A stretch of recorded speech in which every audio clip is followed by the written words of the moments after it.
దేవుని స్వభావం. తర్వాత సాతాను స్వభావం. దేవుని స్వభావం అంటే మారని స్వభావం, నమ్మదగిన స్వభావం. మారని స్వభావము దేవుని స్వభావము, నమ్మదగిన స్వభావం. అది ఆయన స్వతహాగా కలిగి ఉన్న స్వభావం, ఎవరి దగ్గర నేర్చుకున్న స్వభావము కాదు. కాబట్టి దేవుడు నమ్మదగిన వాడు. ఆయన ఆ స్వభావాన్ని స్వతహాగానే కలిగి ఉన్నాడనే విషయాన్ని మనం నేర్చుకున్నాం. అది ఆయన స్వభావం. ఆయన స్వరూపంలో, ఆయన పోలికలో మనల్ని దేవుడు నిర్మించాడు. కాబట్టి మనము ఆత్మలమే, లోపల ఉన్నాం, శరీరాల్లో మనకు కూడా స్వభావం ఉంటుంది. రెండో విషయం నేర్చుకున్నాము అంటే సాతాను యొక్క స్వభావం. సాతాను స్వభావం అంతా మోసమే, అబద్ధమే. సాతాను స్వభావము మోసము, అబద్ధము, అన్యాయము, అక్రమము. నేడు భూలోకంలో అనేక మంది అపవాది స్వభావాన్ని కలిగి జీవిస్తున్నారు. క్రైస్తవులు అనబడేవారు కూడా సాతాను స్వభావాన్ని కలిగి జీవించడం విచిత్రం. ఎందుకు నమ్మామో తెలియకుండా, ఎందుకు నమ్మాలో తెలియకుండా దేవుని దగ్గరికి వచ్చి కూడా సాతాను స్వభావాన్ని కలిగి మానవులు కూడా ఉన్నారు. అంటే సాతాను లక్షణాలు, సాతాను యొక్క గుణాలు మానవులకు కూడా వచ్చాయి. మనిషి స్వభావంలో సాతాను లక్షణాలు భాగమైపోయాయి. యేసు ప్రభువు చెప్పాడు, మీరు మీ తండ్రి యొక్క అపవాది సంబంధులు అని చెప్పాడు. భూమి మీద మొట్టమొదటి నరహంతకుడు ఎవరు? కయ్యనని మీరు అంటారు. యేసు ప్రభు సాతానని చెప్పారు. యోహాను సువార్త 8:44 మనకు కనిపించేవాడు కయ్యను, మనకు కనిపించేవాడు కయ్యను. వాడు కత్తి పట్టుకున్నాడో రాయి పట్టుకున్నాడో, వాడు వాని యొక్క సొంత తమ్ముడిని చంపడానికి ఏం పట్టుకొని చనిపోయాడో నాకు తెలియదు. కానీ యోహాను కయ్యను అని రాశాడు. యేసు ప్రభు ఏం చెప్పాడు చూడండి, మీరు మీ తండ్రి అపవాది సంబంధులు, మీ తండ్రి దురాశలు నెరవేర్చగోరుచున్నారు.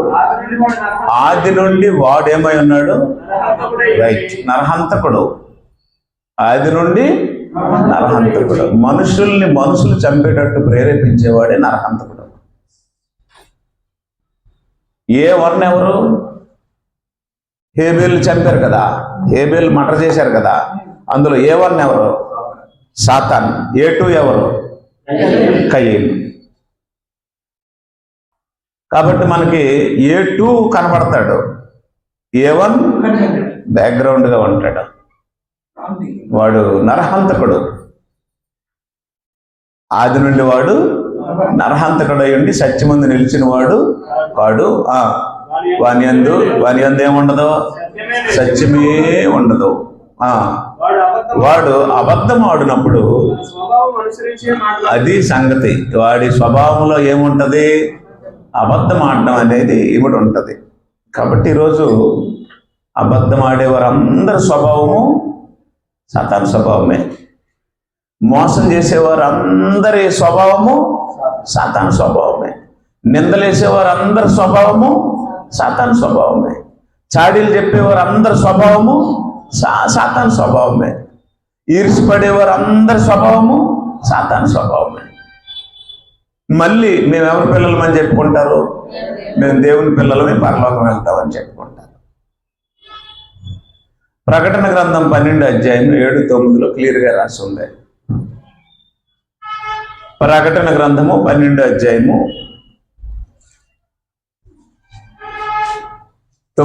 చదువు. అపవాదనియు సాతాననియు పేరు గల ఆది సర్పమైన ఆ మహాఘట సర్పము పడద్రోయబడ్డాడు, పడద్రోయబడెను. దాని దూతలు దానితో కూడా పడదోయబడిరి.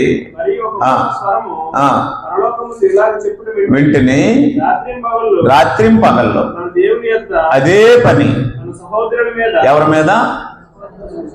రాత్రిం పగళ్ళు దేవుని ఎదుట మన సహోదరుల మీద నేరము మోపవాడైన అపవాది. రైట్. ఆడి ఉద్యోగం ఏంటి? ఎవరి మీద? సహోదరుల మీద ఏం మోపుతాడు? నేరం మోపడమే వాడి పని. వారు నేరం చేశారని కాదు, వారి మీద ఏం మోపుతుంటాడు? నేరం మోపుతూ ఉంటాడు. వాడు అబద్ధం అలా ఆడిస్తుంటాడు, నేరం మోపుతూ ఉంటాడు. అని స్వభావం అలాంటిది. అందువల్ల A1 అన్నమాట. A1 ఎవరు? సాతాను. A2 ఎవరు? కయ్యను. A3 ఎవరు? మనమే. అబద్ధాలు ఆడేవారు అందరూ, మోసం చేసేవారు అందరూ, దొంగ బాప్తీసాలు ఇచ్చేవారు అందరూ, సత్యానికి భిన్నమైన బోధ బోధించేవారు అందరూ, సత్యమైన సంఘానికి భిన్నంగా సంఘాలు కట్టేవారు అందరూ, సత్యాన్ని అనుసరించకుండా బ్రతికేవారు అందరూ, సత్య స్వభావం లేని వారు అందరూ సాతాను స్వభావం కలిగిన వారే. కాబట్టి సాతాను ఏదైనా తోటలో చేసిన సంఘటనను బట్టి మానవుల యొక్క అంతరంగం చెడిపోయింది. అంతరాత్మని పాడు చేశాడు, అంతరంగాన్ని చెరిపేశాడు. చెరిపేసి మనుషులు ఏం చేశాడంటే దేవుని మాట వినకుండా చేశాడు. ఈరోజు కూడా వాక్యం చెప్తున్నా, వాక్యం వింటున్నా, వాక్యానుసారంగా మనుషులు నడట్లేదంటే మనుషుల్ని అలాగ నడకుండా చేసేవాడు అపవాది కాదా? కాబట్టి సాతాను చేసే ఈ యుద్ధము బహు భయంకరమైంది. సాతాను పని బహు భయంకరమైంది. వాని స్వభావాన్ని మనం చూచాం. నెక్స్ట్ ఇప్పుడు మనం చూడబోయే విషయం ఏమిటి అంటే మన స్వభావం, మానవుని యొక్క స్వభావం. మూడోది ఏంటి అంటే మనిషి యొక్క స్వభావం.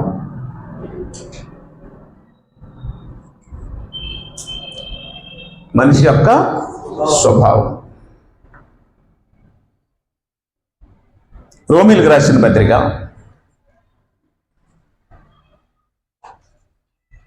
8వ అధ్యాయము 6-8 వచనాల్లో ఇలా రాస్తుంది. ఆత్మానుసారమైన మనస్సు జీవమును సమాధానమునై ఉన్నది, అనగా శరీరానుసారమైన మనస్సు దేవునికి విరోధమై ఉన్నది. శరీరానుసారమైన మనస్సు దేవునికి విరోధమై ఉన్నది. అది దేవుని వాక్యానికి లోపడదు, ఏమాత్రమును లోపడనేరదు. అది ఏ స్వభావం అన్నాడు? శరీర స్వభావము గలవారు. రైట్. శరీర స్వభావం గలవారు వారి సంతోషం కోసం బ్రతుకుతారు, కానీ ఎవరిని సంతోషపరచరు? దేవుని సంతోషంతో వారికి పని ఉండదు. తమకు ఒక శరీరం ఉంది, ఆ ఉన్న శరీరంతో ఏం చేస్తారు? తమ సంతోషాన్ని చూసుకుంటారు, కానీ ఎవరి సంతోషాన్ని చూడరు. దీన్ని బట్టి నేను ఈ కార్యం చేసినా, ఇలా మాట్లాడినా, ఇలా ప్రవర్తించినా దేవునికి సంతోషం కలుగుతుందా అన్నది చూడకుండా తమ శరీరంతో తమ సంతోషం కోసం బ్రతికేవారే శరీర సంబంధాలు. శరీరానుసారమైన స్వభావం కలవారు. ఓకేనా? ఎవరి సంతోషం ముఖ్యం? ఇప్పుడు పాటలు పాడడం దేవుడు సంతోషిస్తాడా? చెప్పాలి. ఎప్పుడు సంతోషిస్తాడు? నువ్వు పాటలు పాడితే దేవుడు సంతోషించడం, ఆ స్వభావాన్ని మార్చుకొని పాడితే దేవుడు సంతోషిస్తాడు. ఆయన కావాల్సిందేంటి? నీ అంతరంగం కావాలి, నీ హృదయపు స్థితిని చూస్తాడు ఆయన. అంటే పాటలో ఎంత గట్టిగా, ఎంత గంభీరంగా, ఎంత చక్కగా పాడామన్నది కాదు అక్కడ. నీ అంతరంగ స్వభావం ఎలా ఉందో చూస్తాడు. నువ్వు ఆయన్ని సంతోషపెట్టే స్వభావంతో ఉన్నావా? నీ శరీరానుసారమైన మనసుతో నువ్వు సంతోషపడే కార్యక్రమాలు చేస్తున్నావా? చేస్తూ అలా పాడుతున్నావా చూస్తాడు. మీకు అర్థమవుతుంది కదా? కాబట్టి నీ బ్రతుకే పాట, పాటే నీ బ్రతుకు. ఆరాధన అంటే గానమే, జీవన గానం. ఆరాధన అంటే బ్రతుకునే సాక్రిఫైస్ చేయడం, జీవితాన్నే దేవునికి సమర్పించడం, సజీవ యాగముగా శరీరాన్ని దేవునికి సమర్పించడం. జీవితమే ఆరాధన. ఆరాధన అంటేనే జీవితం. ఒక ఆదివారం గంటన్నర కూర్చొని 5 పాటలు 3 పాటలు పాడేసి కానుకలు వేసేసి ఆదివారం ప్రభురాత్రి భోజనం తీసుకొని వెళ్ళిపోయి ఈరోజు ఆరాధన అయిపోయింది అంటే అది ఆరాధన, అది సైక్లింగ్ అన్నమాట. సైక్లింగ్ ఆరాధన అది. మళ్ళీ యథావిధిగా మనుషులు లోకంలోకి వెళ్ళిన తర్వాత ఎలా బ్రతుకుతారు? లోకస్తుల్లాగే బ్రతుకుతున్నారు. లోకులాడిన మాటలే ఆడుతున్నారు, లోకులేసిన జోకులే వేస్తున్నారు, లోకుల్లాగే టీవీలు చూస్తున్నారు, లోకుల్లాగే సినిమాలు చూస్తున్నారు, లోకుల్లాగే బూత్ మాట్లాడుతున్నారు, లోకుల్లాగే పాటలు పాడుతున్నారు, లోకుల్లాగే సినిమా పాటలు వింటున్నారు, లోకుల్లాగే సెల్ ఫోన్లో చూడకూడడం చూస్తున్నారు. లోకములో ఉండే మనుషులు ఎలా ప్రవర్తిస్తున్నారో అలా ప్రవర్తించేవారే ఆదివారం వచ్చి పాటలు పాడితే దేవుడు ఎలా సంతోషిస్తాడు? మీకు అర్థమవుతుందా? కాబట్టి ఆరాధన అంటే ఏంటి? గానము. ఏది గానం అవ్వాలి? నీ జీవితమే, నీ బ్రతుకే గానం అవ్వాలి. రోమిలికి రాసిన పత్రిక 12:2 చెప్పాడు, సజీవ యాగముగా మీ శరీరాన్ని దేహాత్మలను దేవునికి సమర్పించుకునేది ఆరాధన.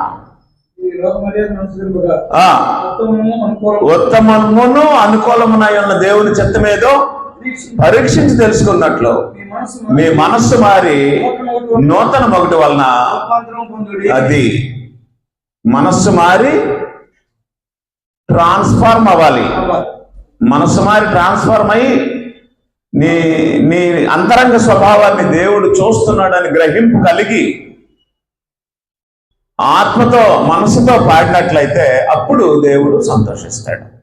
అంతే తప్ప కీర్తన పుస్తకాలు ఉన్నాయని మనిషి పుస్తకం పట్టుకొని తీసేసి కీర్తనలు నడిపిస్తున్న నాయకుడు నడిపిస్తున్నాడు అలాగే మనం పాడాలని ఆ విధానంలో పాడేస్తే దేవుడు సంతోషించేవాడు కాదు. నీ జీవితంలో ఆయన సంతోషించే క్రియలేవి?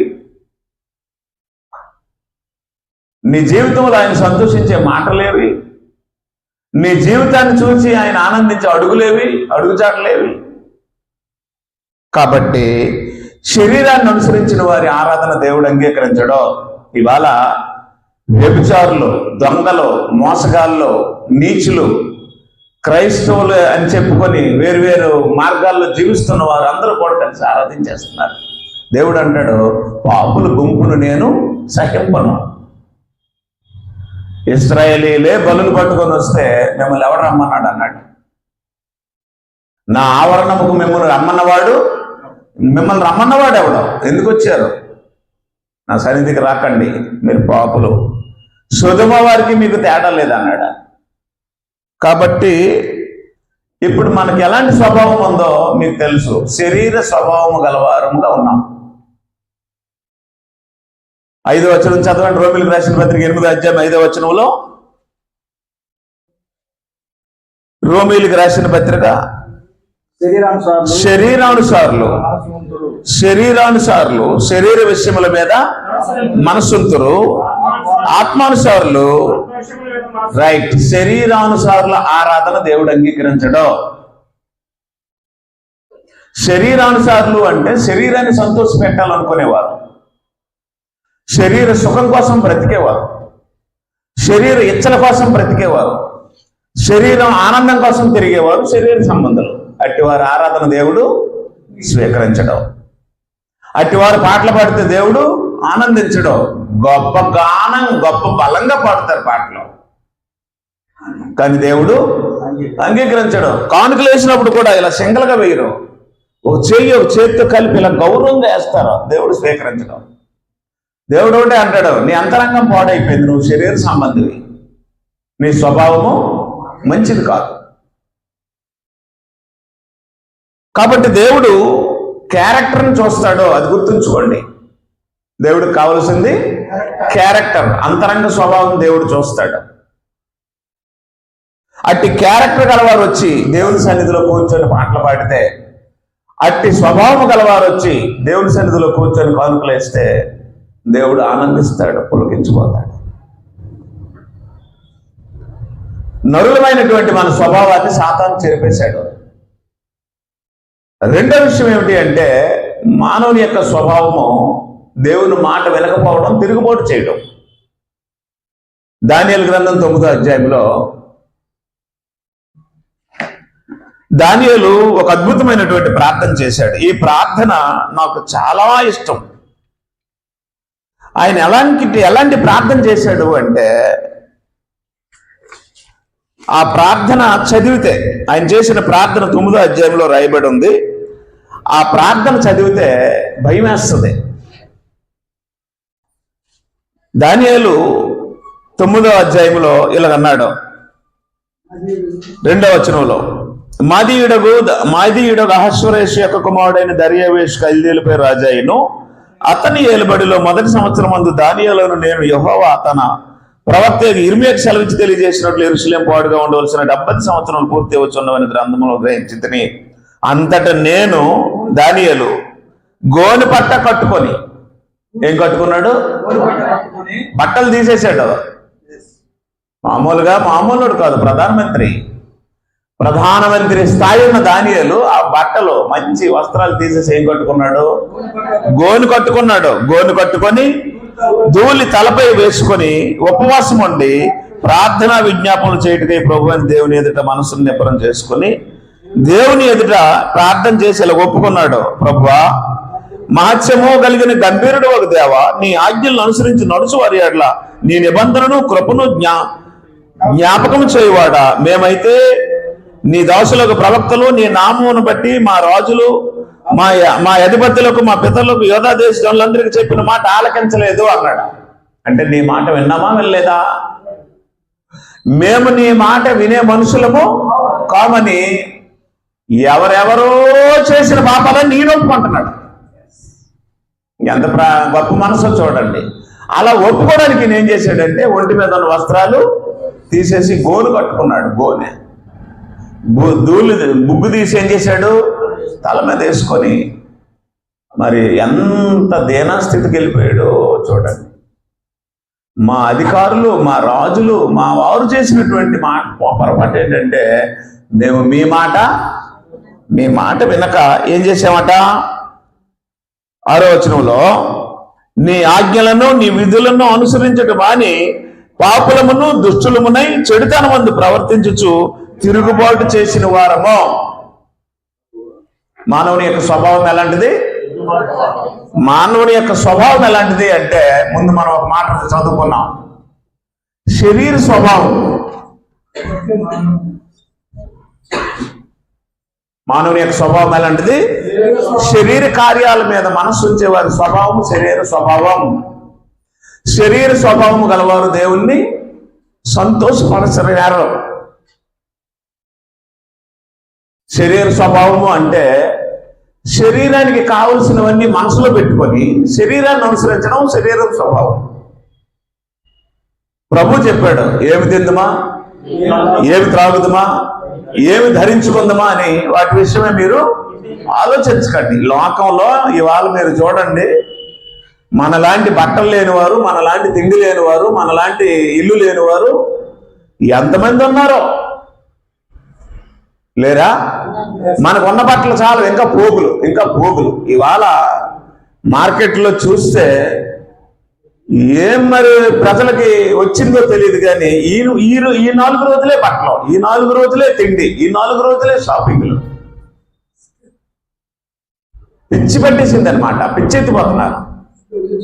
పిచ్చి అంటే ధరించుకోవడానికి ఉన్నాయి, మనకంటే దీనిలో ఉన్నారు. పునః ధరించుకునేవైనా కొత్త కొనుక్కుంటే పాత ఎవరికైనా ఇచ్చే మనసు ఉందంటే పాత కూడా ఏం చేయరు. అబ్బా నేను ఎందుకు ఇస్తానంట. బహు భయంకరమైనటువంటి స్థితి ఈ లోకంలో. మనకు మంచి ఏసీ రూములు ఉన్నాయి, ఫ్యాన్లు ఉన్నాయి, బెడ్రూమ్స్ ఉన్నాయి, పరుపులు ఉన్నాయి, అన్నీ ఉన్నాయి.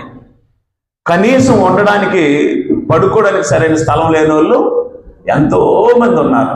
ఒక సహోదరి నాకు సలహా ఇచ్చి,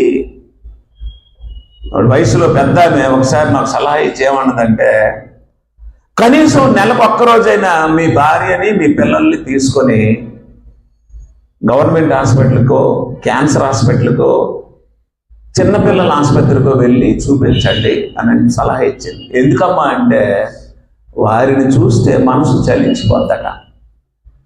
ఎంతోమంది దవడలు కొరికేసి, ఈ గొంతులు కొరికేసి మెదడు పాడైపోయి ఎంతోమంది లోకంలో సరైనటువంటి నిద్ర లేక, ఆహారం లేక, ఆ బెడ్ రెస్టులతో ముక్కుల్లో పైపులు పెట్టుకొని ఉన్నారు. మనమేమో ఎంజాయ్ చేస్తున్నాం, అవునా? మనం ఆనందంగా జీవిస్తున్నాం, సంతోషపడుతున్నాం.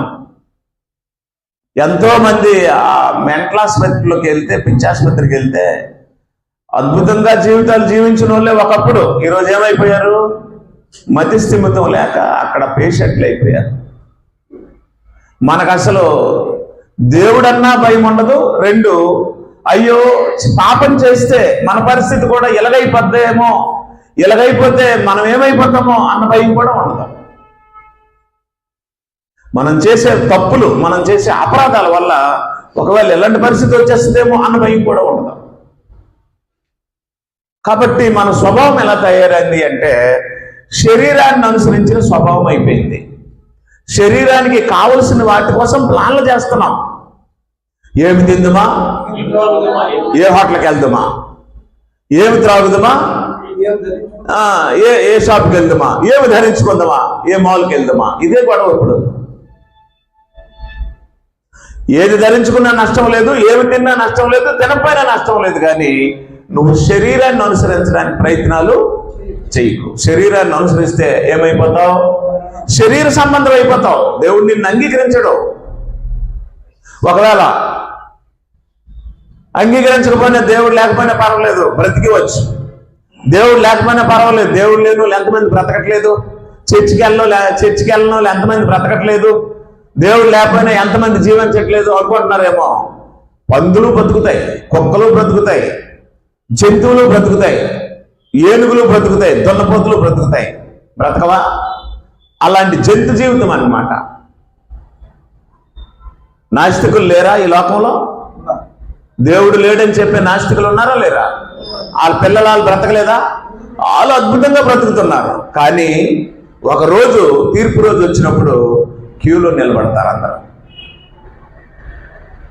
ఆ రోజు నువ్వు తప్పించుకోవాలి అంటే, ఈ రోజు నువ్వు ఎవరి మాట వినాలి? దేవుని మాట వినాలి. దేవుడు తప్ప ఈ లోకానికి వేరే ఆధారం లేదు. ఇంకా భయంకరమైన విషయం ఒకటి చెప్తాను, గుర్తుంచుకోండి. ఏ వాళ్ళు నువ్వు చచ్చిపోతే ఈ లోకం నీతో చచ్చిపోదు. ఈ రోడ్లు ఎలాగే ఉంటాయి, ఈ మనుషులు ఎలాగే ఉంటారు, ఇక్కడున్న పరిస్థితులు ఎలాగే ఉంటాయి. ఈ రోజు నువ్వు చచ్చిపోతే ఈ లోకం నీతో చచ్చిపోయేది కాదు. ఈ రోజు నువ్వు చచ్చిపోయావని వారి ప్రోగ్రాలు ఎవరు పోస్ట్ పోన్ చేసుకోరు. ఎక్కడ జరగవలసిన పెళ్ళిళ్ళు అక్కడ జరుగుతాయి, ఎక్కడ జరగవలసిన కార్యక్రమాలు అక్కడ జరుగుతుంటాయి. ఇక్కడ ఏడుపు ఉంటుంది, అక్కడ సంతోషం ఉంటుంది, ఇక్కడ దుఃఖం ఉంటుంది, అక్కడ ఆనందం ఉంటుంది. అలాంటిది లోకం. అలాంటి లోకంలో మనం ఎలాంటి స్వభావంతో ఉండకూడదు? శరీర స్వభావంతో ఉండకూడదు. ఎందుకంటే శరీరము, దాని ఆశ నాశనం అయిపోతాయి, గతించిపోతాయి. రెండో విషయం మనం ఇప్పుడు ఏం చదువుకున్నాం?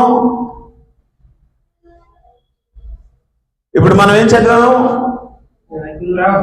తిరుగుబాటు. దానియేలు చెప్పాడు, మేమేం చేశాం? మానవుని యొక్క అంతరంగంలో ఇంకొక పాపం ఉంది. అదేంటంటే దేవుని మీద తిరుగుబాటు చేయడం. నేను ఒకటి చెప్తున్నాను, మీరు గుర్తుంచుకోండి. మీరు మనుషులతో ఎలాగైనా వ్యవహరించండి, మనుషుల నుంచి తప్పించుకోగలం. కానీ దేవుని మీద ఏం చేయకూడదు? ఎప్పుడు దేవుని మీద తిరుగుబాటు చేయకూడదు. దేవుని మీద తిరుగుబాటు చేయడం అంటే అర్థం ఏంటంటే ఆయన మాట వినకపోవడం. సౌలు దేవుని మాట వినకుండా తిరుగుబాటు చేసి ఏమయ్యాడు? ఒకే రోజు కుటుంబం అంతా నాశనం అయిపోయింది. కయ్యను దేవుని మీద తిరుగుబాటు చేసి నాశనం అయిపోయాడు. ఆదామవ్వలు దేవుని మీద తిరుగుబాటు చేసి ఏదైనా తోటలో నుంచి గంటి వేయబడ్డారు. ఇలా తిరుగుబాటు చేసిన వాళ్ళందరూ ఏమయ్యారు? సర్వనాశనం అయిపోయారు. బైబిల్లో అత్యంత బలమైన వ్యక్తి ఎవరు? సంసోను దేవుని మీద తిరుగుబాటు చేసి ఏమైపోయాడు? కేవలము శరీర సుఖం కోసం ఒక ఆడదాని వలలో పడి ఏమైపోయాడు? సర్వనాశనం అయిపోయాడు. దేన్ని నమ్ముకున్నాడు? బలాన్ని నమ్ముకున్నాడు. బలము శాశ్వతమైనది కాదు. వ్యక్తిత్వం లేదు. వ్యక్తిత్వం లేని బలం ఉండి ప్రయోజనం ఏముంది? వ్యక్తిత్వము స్వభావం లేని అందం ఉండి ప్రయోజనం ఏముంది? వ్యక్తిత్వం లేనటువంటి తెలివి ఉండి ప్రయోజనం ఏముంది? ఇంతటి బలమైనడు ఏమైపోయాడు అంటే ఒక స్త్రీకి లొంగిపోయి ఏమైపోయాడు? సర్వనాశనం అయిపోయాడు. జీవితాన్ని నాశనం చేసుకున్నాడు. ఈ సందర్భంలో ఒక మాట చెప్పాలి మీకు. అతని తల్లిదండ్రులు బ్రతికే ఉన్నారు. ఎవరి తల్లిదండ్రులు? మీరు బాగా అర్థం చేసుకోండి. ఎవరైనా సరే బిడ్డలు చనిపోయి తల్లిదండ్రులు బ్రతికుంటే వారికి జీవితాంతం భయంకరమైన వేదన ఉంటుంది. బిడ్డలు బ్రతికుండి తల్లిదండ్రులు చనిపోతే బిడ్డలు తట్టుకోగలరు. కానీ నీ బిడ్డకి ఏదైనా జరిగి నీ కళ్ళ ముందే నీ బిడ్డ పోయే పరిస్థితి వచ్చింది అనుకోండి, మరణించే పరిస్థితి వచ్చింది అనుకోండి, ఏ తల్లిదండ్రులు దాన్ని తట్టుకోలేరు. బహు భయంకరమైన వేదన అది. అందువల్ల నా భయం ఏంటంటే ఈ మనుషులు లోకంలో బహు భయంకరమైన పరిస్థితుల్లో ఉంది. కొంతమంది ప్రేమల్లో పడి చచ్చిపోతున్నారు, కొంతమంది మార్కులు రాలేదని చచ్చిపోతున్నారు, కొంతమంది ఉద్యోగాలు రాలేదని చనిపోతున్నారు, మరి కొంతమంది అప్పులు ఉన్నాయని చనిపోతున్నారు. రకరకాలుగా తల్లి తండ్రి బ్రతికొండగానే బిడ్డలు మరణాన్ని రుచి చూస్తున్నారు. అలాంటి పరిస్థితి ఏ తల్లికి ఏ తండ్రికి రాకూడదు. సంసోను తల్లిదండ్రులు ఉంటుండగానే ఏమయ్యాడు? చనిపోయాడు. అది ఎంత బాధో, ఎంత దుఃఖమో, ఎంత వేదనో చూడండి. కాబట్టి నేనేం చెప్తున్నాను అంటే అలాంటి పరిస్థితి వచ్చింది అంటే మానవుడు ఎవరి మీద తిరుగుబాటు చేస్తున్నాడు? నేను మళ్ళీ చెప్తున్నాను, మీరు నా మీద తిరుగుబాటు చేయండి, నేను మీ మీద తిరుగుబాటు చేస్తాను. మీరైనా గెలుస్తారు, నేనైనా గెలుస్తాను. కానీ దేవుడి మీద తిరుగుబాటు చేసిన వాళ్ళు ఎవరు గెలవరు. దేవుడి మీద తిరుగుబాటు చేయడము అంటే ఆయన మాట నిర్లక్ష్యం చేయడం. దేవుని మాట ఏం చేయడము? నిర్లక్ష్యం చేయడం. కాబట్టి దేవుని మీద తిరుగుబాటు చేసి బ్రతికి బట్ట కట్టేవారు ఎవరు లేరు. ఆయనకు విధేయులైతే సంపూర్ణ ఆయుషిస్తాడు. చెప్పాడు, నీ హృదయపు ఆలోచన బాల్యము నుండి చెడ్డదన్నాడు నోవహు టైంలో. నరుల హృదయము బాల్యము నుండి కేవలము ఎల్లప్పుడూ చెడ్డదే. నీ స్వభావమే చెడ్డదే. ఎందుకంటే నీ స్వభావము సాతానుతో మిళితమైంది, సాతాను యొక్క లక్షణాలతో మిళితమైపోయింది. అందువల్ల ఏం జరిగింది అంటే అట్టి స్వభావం గలవారు మారితే కానీ దేవుడు స్వీకరించడు. రోమీయులకు రాసిన పత్రిక, రోమీయులకు రాసిన పత్రిక 1వ అధ్యాయంలో ఒక లిస్ట్ ఇచ్చాడు.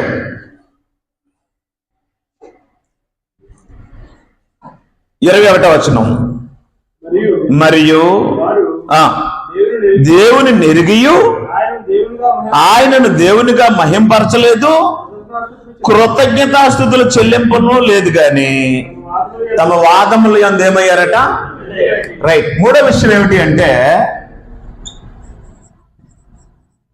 కృతజ్ఞత లేనివారు.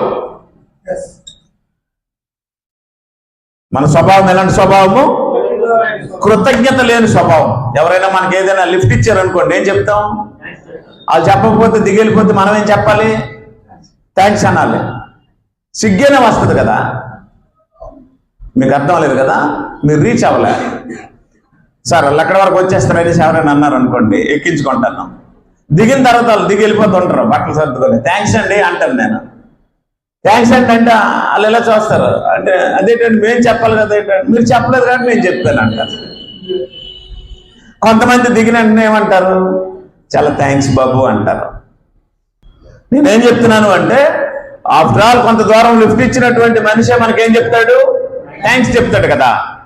కాబట్టి ఇప్పుడు మన స్వభావంలో ఏముండాలి అంటే ఎల్లప్పుడూ దేవునికి ఏం చేయాలట? మేలు జరిగినప్పుడే కృతజ్ఞతలా, కీడు జరిగినా చెప్పాలా? తెస్సలోనికైలకు రాసిన పత్రిక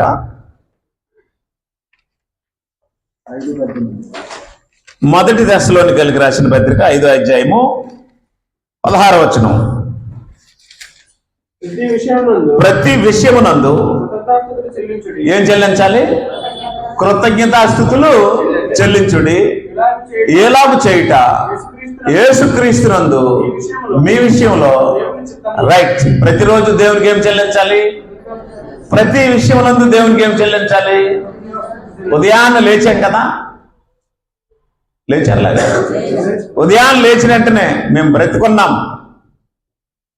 ఫస్ట్ గుర్తుంచుకోండి. ఒకవేళ మీకు తెలియపోతే, ఈ రోజు అయిపోయినప్పుడు, ఈ రాత్రికి మీరు నిద్రపోతే, రేపు లేచిన వెంటనే ఏం గుర్తుంచుకోవాలి?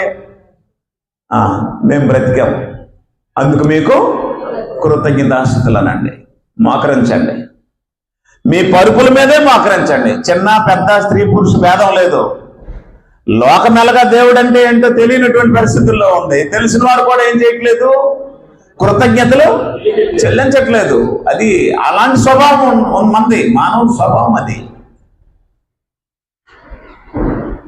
అర్థం అవట్లేదా? మన స్వభావం ఎలాంటిది అయిపోయింది? దేవునికి కృతజ్ఞతాస్తుతులు చెల్లించట్లేదు.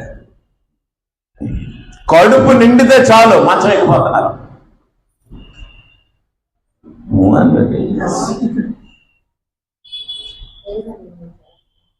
నువ్వు చేయలేదని నేను అనలేదు, చేయనుల కోసం నేను చెప్తున్నాను. కడుపు నిండిన వెంటనే ఏం ఎక్కిపోతున్నారు? మంచం ఎక్కిపోతున్నారు, లేకపోతే సెల్ల పట్టుకుంటున్నారు, లేకపోతే టీవీ వేసుకుంటున్నారు. టీవీ కూడా తగ్గిపోయింది ఈ మధ్య కదండి. అనవసరంగా బిల్లులు కడుతున్నాం. టీవీ కూడా పెద్దగా ఎవరు చూడట్లే. ఎవరి సెల్ వాళ్ళ దగ్గరే ఉంది. ఇంకా టీవీతో పని ఏముంది? ఒకవేళ సెల్ల చూడలేని పిల్లలు ఎవరైనా చిన్న చిన్న పిల్లలు ఉంటారు కదా, వాళ్ళకి బొమ్మలు పెట్టేస్తుంది. ఇంకా వాళ్ళకి వెళ్ళి మన సెల్లో ఆపరేట్ చేయడం తెలియదు కదా. కాబట్టి తల్లి సెల్ల తల్లి కొంది, తండ్రి సెల్ల తండ్రి కొంది, అన్నది అన్నకి, తమ్ముడు తమ్ముడికి, చెల్లి చెల్లికి, పిల్లకి. పొరపాటున ఆడపిల్ల మన ఇంటికి వచ్చి దాన్ని సెల్ పట్టుకొని వస్తుంది. అది ప్రతి ఒక్కరి సెల్లు ఎవరి దానికే ఉంది. కాబట్టి భోజనం చేసిన వెంటనే మంచం ఎక్కిపోవడం, భోజనం చేసిన వెంటనే కుర్చీ ఎక్కిపోవడం, భోజనం చేసిన వెంటనే సెల్ స్టార్ట్ చేయడం. అవునా? అంతరంగము ముందు కృతజ్ఞతా భావం లేని వాళ్ళు చేసే పనులు ఇవి. భోజనం చేసిన వెంటనే ఏం చేయాలి? భోజనం చేసినప్పుడు ఏం చేయాలి? కృతజ్ఞతాస్తుతులు చెల్లించాలి. భోజనం చేసి విశ్రాంతి తీసుకోవడానికి వెళ్ళినప్పుడు ఏం చేయాలి? కృతజ్ఞతాస్తుతులు చెల్లించాలి. విశ్రాంతి తీసుకున్న తర్వాత ఉదయం నువ్వు లెగిస్తావు కదా, మత్తులోకి వెళ్ళిపోతాం, నిద్రలోకి వెళ్ళిపోతాం కదండి. అప్పుడు చచ్చిపోతాం మనం. మత్తులోకి వెళ్ళిపోయినప్పుడు ఏం జరుగుతుందో, మెలకు వస్తే మనం బ్రతుకున్నట్లు లెక్క. మెలుగు రాకపోతే మనం మత్తులోనే ఉంటాం. అగ్ని గట్ట అలా తీసుకెళ్ళిపోయాడు అనుకోండి, మనం లెక్కలమా? లేచామంటే బ్రతుకున్నాం. లేచిన వెంటనే బ్రతుకున్నామమ్మా, బ్రతుకున్నామండి, బ్రతుకున్నాం అనుకోకూడదు. లేచిన వెంటనే ఏం చెయ్యాలి? మోకరించండి. మోకరించి మేము బ్రతికాం ఈ రోజు తండ్రి, మమ్మల్ని ఈ రోజు కూడా ఉంచావు మీ కృతజ్ఞతాస్తుతులు, మీరు ఉంచబట్టే ఈ రోజు ఉన్నాం అని బయటకు వచ్చి సూర్యుడిని చూడండి. సూర్యుడిని సిగ్గుపడండి. ఎందుకంటే నీకంటే మేము లేట్ అయిపోతున్నామని. నీకంటే మేము లేట్ అయిపోతున్నాం. మాకున్న సౌకర్యాలు అలాంటివి. మాకు ఏసీ రూములు ఉన్నాయి, ఫ్యాన్లు ఉన్నాయి, మంచాలు ఉన్నాయి, మంచి మత్తెక్కిపోయి తిన్నంత తిండి ఉంది. అందువల్ల నీకేమీ లేవు కాబట్టి నువ్వు ముందు వచ్చేస్తున్నావు, మాకు అన్నీ ఉన్నాయి కాబట్టి మేము ముందు వెళ్ళకపోతున్నాం. ఆదివారం ఆరాధన అంటే 4 గంటలకు భయం వేసేస్తుంది నాకు. 4 గంటలు అయినప్పటికి మెలకు వచ్చేస్తుంది, భయం వేసేస్తుంది. చూస్తాను టైము, చూసినప్పటికి 4 అయింది. 4 కదా, మరో గంట నిద్రపోతే 5 అవుతుంది. 5కి లేచి స్నానం చేసుకున్నా వెళ్ళొచ్చు అని అనుకోను నేను. మీరు ఆడే వస్తాడు, ఇక్కడ కూర్చోండి. వెళ్ళొచ్చు, ఇప్పుడు మించిపోయింది. అర్థం అవట్లేదా? కృతజ్ఞత కలిగిన మనస్సు ఉంటే ఇక్కడికి అందరికంటే ముందు వస్తావు. నా కోసం రాకండి, మళ్ళీ చెప్తున్నా, నేను ఉండొచ్చు పోవచ్చు. మీ దేవుని కోసం రండి, మీకు జన్మనిచ్చిన దేవుని కోసం రండి, మీకు బ్రతుకునిచ్చిన దేవుని కోసం రండి, మీకు ఆహారం పెడుతున్న దేవుని కోసం రండి, మీకు బిడ్డలనిచ్చిన దేవుని కోసం రండి, మీ కొరకు రక్షకుడుగా నియమించిన యేసుక్రీస్తు ఇచ్చిన దేవుడి కోసం రండి, మీకోసం రక్తం కారునట్టు దెబ్బలు కొట్టించిన యేసు మహోన్నతుడైన దేవుడి దగ్గరికి రండి. ఎప్పుడు సువార్తికుడికి భయపడటం కానీ, సువార్తికుడికి జడడం కానీ, సువార్తికుడు ఏమనుకుంటాడని ఫీలింగ్తో కానీ ఇక్కడికి రాకండి. నేనెవడిని? ఆఫ్టర్ ఆల్ ఇవాళ ఉంటాను, రేపు ఉండను. నేనైనా మీరైనా మనము ఎవరమైనా ఎవరికి భయపడాలి? అంతే. మనుషులకు భయపడకండి, మనుషులు గౌరవించండి. ఇక్కడ పెద్దలు ఉన్నారు, గౌరవించండి. మనిషిని మనిషి ఏం చేయాలి? గౌరవించండి, అంతే తప్ప మనిషికి మనిషి భయపడవలసిన అవసరము లేదు. కాబట్టి ఇక్కడ ఏం జరిగింది అంటే, మన స్వభావము శరీర స్వభావం అయిపోయింది. శరీర సంబంధులు శరీర విషయముల మీద మనసుంటారు. కాబట్టి మనం శరీరం కోసం ఆలోచిస్తున్నాం. యేసు చెప్పాడు, శరీరం కోసం ఆలోచించాల్సిన అవసరమే, నువ్వు దేవుణ్ణి నమ్మినా నమ్మకపోయినా, ఆరాధనకు వచ్చినా రాకపోయినా, శరీరానికి సంబంధించిన సుఖాలన్నీ దొరుకుతాయి. దేవుణ్ణి మర్చిపోయేవారే శరీర సంబంధులు శిక్ష అనుభవిస్తారు ఒక రోజు. రెండోది ఏంటి అంటే, నువ్వు దేవుని మీద ఏం చేయకూడదు? తిరుగుబాటు చేయకూడదు. తిరుగుబాటు అంటే ఆయన ఏది చెప్తే అది చేయవలసిందే. అలా చేస్తేనే నువ్వు దేవుని బిడ్డవి, దేవుని కుమార్తెవి, దేవుని కుమారుడు. లేకపోతే దేవుని మీద తిరుగుబాటు చేస్తావు. ఆ తిరుగుబాటు చేసినందుకు 70 సంవత్సరాలు శిక్ష విధించాడు. అప్పుడు దానియేలు గోను కట్టుకొని బుక్కు తీసి నెత్తి మీద వేసుకొని ప్రార్థన చేశాడండి. రాజు స్థాయిలో ఉన్న దానియేలు ఎంత తగ్గించుకున్నాడో చూడండి. మూడో విషయం ఏమిటి అంటే, ప్రతి విషయమునందు దేవుడికి ఏం చెల్లించాలి? ఈ స్వభావము మానవులకు లేదు. ఇప్పుడు మామిడికాయల సీజన్ వచ్చింది కదా, రాలేదా? స్టార్ట్ అయిపోయి పింజులు వచ్చేయండి. మీరు మేడెక్కి చూడండి, ఒక చెట్టు కనపడుతుంది, ఇంత కాయలు ఉన్నాయి. అమ్మా, మామిడికాయల సీజన్ వచ్చిందా రాలేదా? రాలేదా? చీకుతారా సేకరా రేపు మామిడికాయలు? మామిడికాయల సీజన్ అయిపోయిన తర్వాత మళ్ళీ వేసవికాలం తర్వాత మళ్ళీ వర్షాకాలం వస్తుందా రాదా? మళ్ళీ పంటలు పండిస్తారా లేదా? మళ్ళీ వర్షాకాలం తర్వాత మళ్ళీ ఇలాంటి చలికాలం వస్తుందా రాదా? ఎన్ని చలికాలాలు వచ్చాయో, శీతాకాలాలు వచ్చాయో, ఎన్ని వేసవికాలాలు వచ్చాయో, ఎన్ని వర్షాకాలాలు వచ్చాయో, ఇవి ఎక్కడి నుండి వస్తున్నాయి అన్నటువంటి ఆలోచన కూడా లేకుండా ఈ ఆయా కాలాల్లో వచ్చే ఫలాలన్నీ అనుభవిస్తున్నారు, దేవుడిని మర్చిపోతున్నారు కదమ్మా. ఈ మామిడికాయలు ఇలా పండాలి, ఈ జాంకాయలు ఇలా కాయాలి, ఈ గ్రేప్స్ ఇలా పండాలి అని ఎవరు నిర్ణయించారు? ఇవి మాత్రం కొంబాలు కొంబాలు కొంబాలు కొంబాలు లాగించేస్తారు, పల్లెలు పల్లెలు. కాబట్టి మన స్వభావము కృతజ్ఞత లేని స్వభావం, తిరుగుబాటు చేసే స్వభావం. అవునా? తిరుగుబాటు అంటే ఎవరి మాట వినాలి అమ్మా? ఎవరి మాట వినాలి? దేవుని మాట వినాలి. దేవుని మాట వినాలి. దేవుని మాట వినకపోతే మనం దేవుని మీద తిరుగుబాటు చేస్తున్నాం. ఆయన ఇచ్చిన ఆహారం తింటున్నాం, ఆయన ఇచ్చిన గాలి పీలుస్తున్నాం, ఆయన ఇచ్చిన నీరు త్రాగుతున్నాం, ఆయన మీద తిరుగుబాటు చేస్తున్నాం. జాగ్రత్త. ఇట్టి స్వభావం నరుల స్వభావం. రోమిలకు రాసిన పత్రిక 1వ అధ్యాయం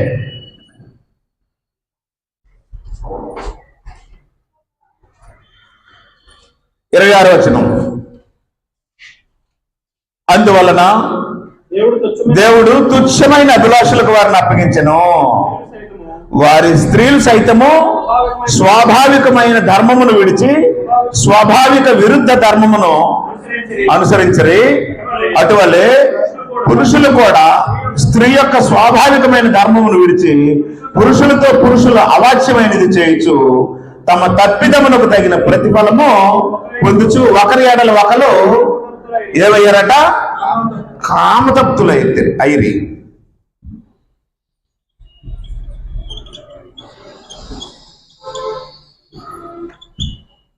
స్వాభావిక ధర్మాన్ని మీరడం మన స్వభావం. అవునా? స్వాభావికంగా దేవుడు మనకు ధర్మం ఇచ్చాడు. ఏంటి ఆ ధర్మము? ఒక పురుషుడికి ఒక స్త్రీ, ఒక స్త్రీకి ఒక పురుషుడు అని దేవుడు ఏం చేశాడు? వివాహం ఏర్పాటు చేసి వివాహం ద్వారా ఇద్దరిని ఏకం చేస్తున్నాడు. కానీ ఇక్కడ మానవుడి యొక్క స్వభావం ఎలా తయారైంది అంటే స్త్రీల్ని పెళ్లి చేసుకోవడం, పురుషుల్ని పెళ్లి చేసుకోవడం అది చట్టం అయిపోయిందట మన దేశాల్లో. ఏమండి? ఇంకా ఘోరమైన విషయం ఏంటంటే మనుషులు జంతువులు కలిసి సహజీవనం చేస్తున్నారు. ఇది ఎంత భయంకరం అంటే దేవుడు చెప్పాడు వారిని బ్రతకనీయకూడదు అన్నాడు. వారిని ఏం చేయకూడదు? అట్టి వారిని భూమి మీద ఉంచకూడదు, రాళ్ళతో కూడా చంపేయండి అన్నాడు. ఒకవేళ నువ్వు ఏదైనా వండలేని పరిస్థితి వస్తే, వయసు పైబడిపోతే పెళ్లి చేసుకో, దేవుడు ఆనందిస్తాడు. న్యాయంగా, ధర్మంగా, స్వాభావిక ధర్మాన్ని అనుసరించి నువ్వు సంసారం చేస్తే దేవుడు ఆనందిస్తాడు. కానీ స్వాభావిక విరుద్ధ లక్షణాలు ఉంటే దేవుడు ఆనందించేవాడు తుచ్చమైన వారు అన్నాడు. ఇక్కడ వాళ్ళని ఏమన్నాడు? చంపేయండి వాళ్ళే, అలాంటి భూమి మీద ఉంచకూడదని చెప్పాడు ఇశ్రాయేలు. మన స్వభావం అలాంటిది. కామము అంధకారాన్ని కలుగు చేస్తుందట మనసుకి. కామము మనసుకి అంధకారం కలుగు చేసినప్పుడు వాయు వరుసలు మర్చిపోతాడు మానవుడు. అర్థమవట్లేదా? కామము మనోనేత్రాలకి గురుటితనం కలుగు చేస్తే అప్పుడు తల్లికి పిల్లకి తేడా తెలియకుండా, పెద్ద చిన్న తేడా తెలియకుండా, మనిషికి తేడా తెలియకుండా, జంతువుకి మనిషికి తేడా తెలియకుండా ప్రవర్తిస్తాడు మానవుడు. వారెవరు అంటే తుచ్చమైన మనుషులు అన్నాడు ఇక్కడ. అలాంటి స్వభావం ఉన్న మనుషులు దేవుని సన్నిధికి రాకూడదు. వచ్చిన దేవుడు వారిని ఏం చేయడు? అంగీకరించడం, తోసేస్తాడు.